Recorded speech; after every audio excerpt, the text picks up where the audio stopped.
So, I wanted to take a few minutes with this video to talk about 4 interesting PlayStation 5 stories, and if you could hit that like button on the video, thank you to those that do it, and as always, it's very much appreciated. Now, the stories I wanted to cover for this video includes the potential of the official Black Edition PlayStation 5 thanks to new news, Sony hitting back against Activision, PlayStation 5 AI news, and release date updates for multiple PlayStation 5 titles. First, black or white PlayStation 5. If you had the option at launch, would you have gone with a black or white PlayStation 5? I personally might have still gone with white since it's something new compared to the consistent black we've gotten in past generations, but now of course black has me interested since I've gotten the controller. At launch though, I might have still gone with white. So comment below, if you had the option at launch, would you have gone with a black or white PlayStation 5? Let me know down in the comments below. Now diving into the first story of the video, release date updates. So there are 2 games on this list that have had their release dates updated recently.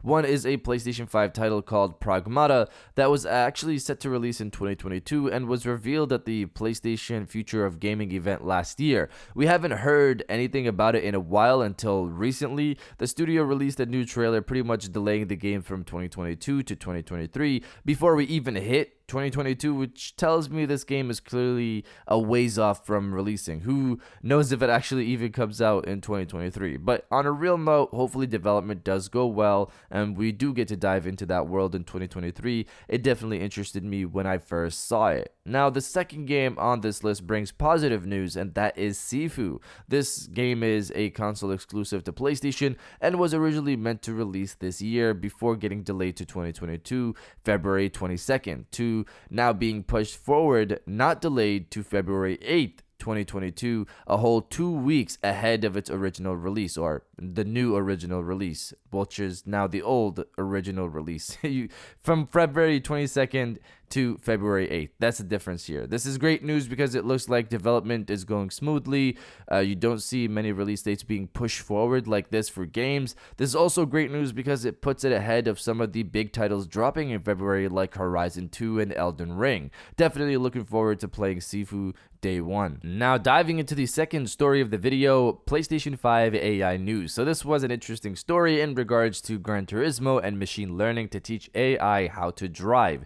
Reading from GT Planet, a new paper posted to the RCiv research repository has demonstrated the possibility of teaching AI how to race in Gran Turismo using only the same visual cues as human drivers. The research conducted by Sony AI, a recently created subsidiary of Sony to study applications for AI, follows up on a similar study from August 2020, but with some key differences. In the previous study, the authors used a reinforcement learning method to teach an AI to go as fast as it possibly could, based purely on its physical interactions with the environment. It learned what paths resulted in collisions and slower lap times, and eventually achieved superhuman performance, beating even the best Gran Turismo sports drivers over a lap. The new paper focuses on visual cues instead. In essence, the paper's lead author, Ryuji Imamura, proposes that the information conveyed while driving, the track itself, the heads-up display, and force feedback are sufficient for a human driver to learn how to drive quickly, and thus should be enough for an AI to learn to drive at normal human speeds. Ultimately, by using more or less the same cues as a human player, the visual learning AI managed to achieve a lap time within the top 10% of players at around 3.3 seconds slower than the fastest human, 4.5 seconds faster than the median human, and a whopping 9.5 seconds faster than GT Sports' own AI. The fact that this is the second study we know of that Polyphony Digital has participated in, which looks at ways to use machine learning to improve AI driver times, is good news. It suggests that Polyphony Digital is aware of the limitations of its current AI and is seeking to make it better. So the gist here is that they taught AI last year to drive basically superhuman, and they don't want that, so they focused on what a regular human has in front of them to be able to race, drive, and gave those to an AI to drive at more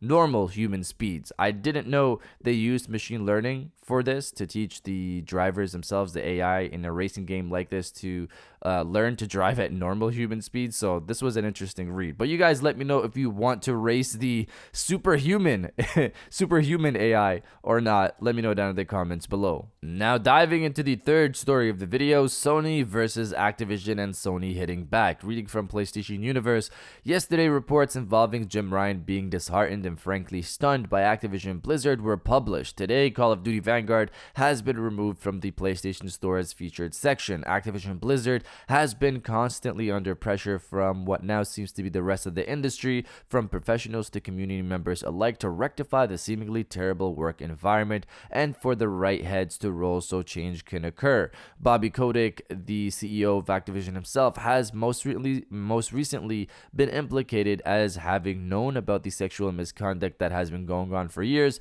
doing nothing to properly alter the company culture to that of a welcoming and safe environment. So the basic gist is that people are trying to remove the CEO of Activision, but that doesn't seem to be happening. Jim Ryan put in his word, and so did Xbox boss Phil Spencer as well recently, but still nothing as of yet. Sony, it seems, have removed Vanguard from the featured section of the PlayStation Store on the website side, which isn't mentioned in the article. That's still a decent step to take on Sony's part since they have a partnership with Activision and Call of Duty, but I can still go on the PlayStation app and see Vanguard featured at the top of the store there. I personally don't want Call of Duty to get removed from the store because Sledgehammer Games clearly cares about it and are updating it often and listening to the community. They're doing their job. I don't think it's fair for them to be punished because the CEO is scummy, according to what reports have been saying. I personally obviously don't know the guy, but on the other side of this, Sledgehammer might be fine with their game being removed if it has the potential to improve the lives of many people in the company.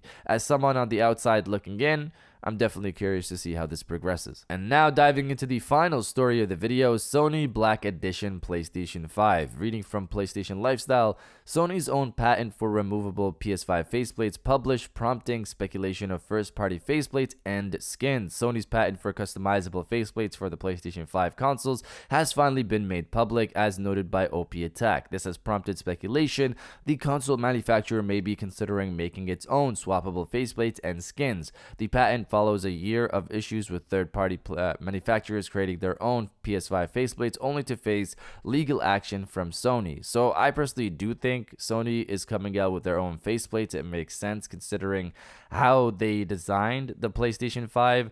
Dbrand not too long ago actually told us that Sony patented the PS5 faceplates. That's why they had to change their design or face legal issues. So this was somewhat news a while ago, but now we're just seeing the patent, it seems.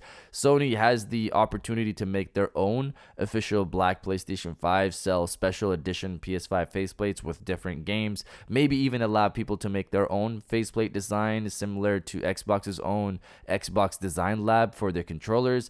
Let's hope we hear something soon on this topic, which looks like a 2022 thing at the earliest. But you guys let me know when you think Sony will make their own faceplates, 2022 or even later. Let me know down in the comments below. And if you guys did enjoy this video, please hit that like button as it always helps, and subscribe if you're new. I got new videos every Monday, Wednesday, and Friday. And now I'll check you guys out on the next one.